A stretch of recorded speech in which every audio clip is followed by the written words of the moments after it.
महान विचारक ओशो रजनीश की एक बात से मैं इस कहानी की शुरुआत करना चाहता हूँ। उन्होंने कहा था कि यदि सड़क पर कंकड़ ही कंकड़ हो तो हम किसी अच्छे जूते से उस सड़क को पार कर सकते हैं, लेकिन यदि हमारे जूते में ही कंकड़ हो तो अच्छे से अच्छी सड़क पर पार करना भी बेहद मुश्किल है।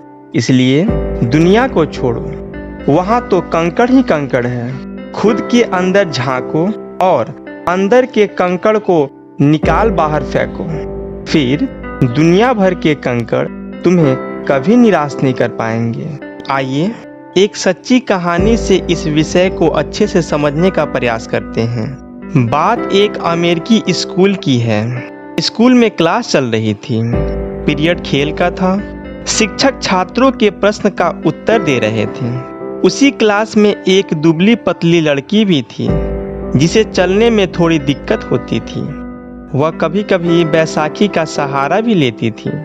तभी उस लड़की ने कोई प्रश्न पूछने के लिए हाथ उठाया।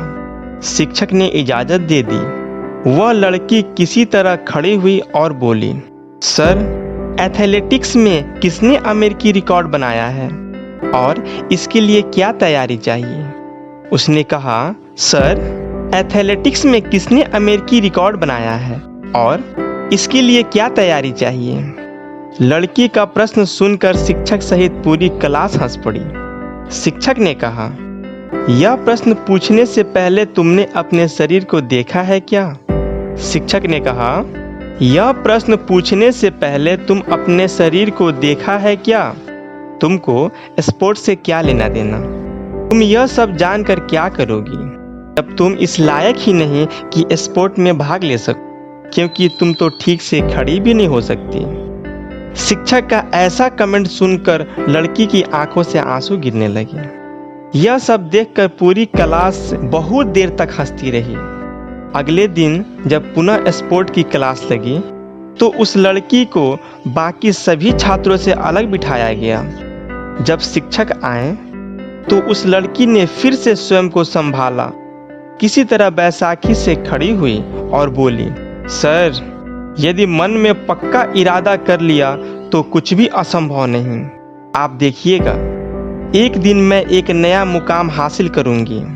यह सुनकर पूरी क्लास ठहाके से गूंज उठी।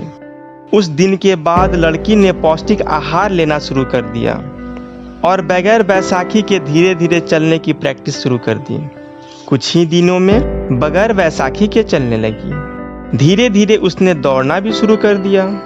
उसका प्रदर्शन देखकर आसपास के लोग दांतों तले उंगली दबा लेते हैं। उसका हौसला देखकर कई लोग ने उनकी आर्थिक मदद की ताकि पैसा उसकी प्रगति में बाधा न बने। धीरे धीरे समय गुजरता गया। 3 से 4 वर्ष बीत गए। तभी एक दिन उसकी नज़र एक पोस्टर पर पड़ी। अमेरिका में ओलंपिक गेम्स होने वाले थे। उसने अपना रजिस्ट्रेशन ओलंपिक गेम्स में भाग लेने को कराया।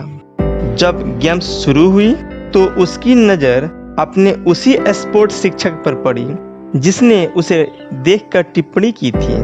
उस लड़की ने अपने उस टीचर को झुककर प्रणाम किया और देखते ही देखते 3 स्वर्ण जीतकर इतिहास रच दिया। यह सब देखकर टीचर उस लड़की की ओर लपके और नम आंखों से उसे गले लगा लिया। वह लड़की विश्व अमेरिकी धाविका विल्मा रुफोल्ड थी, जिसने 1960 के ओलंपिक गेम्स में नया रिकॉर्ड कायम किया।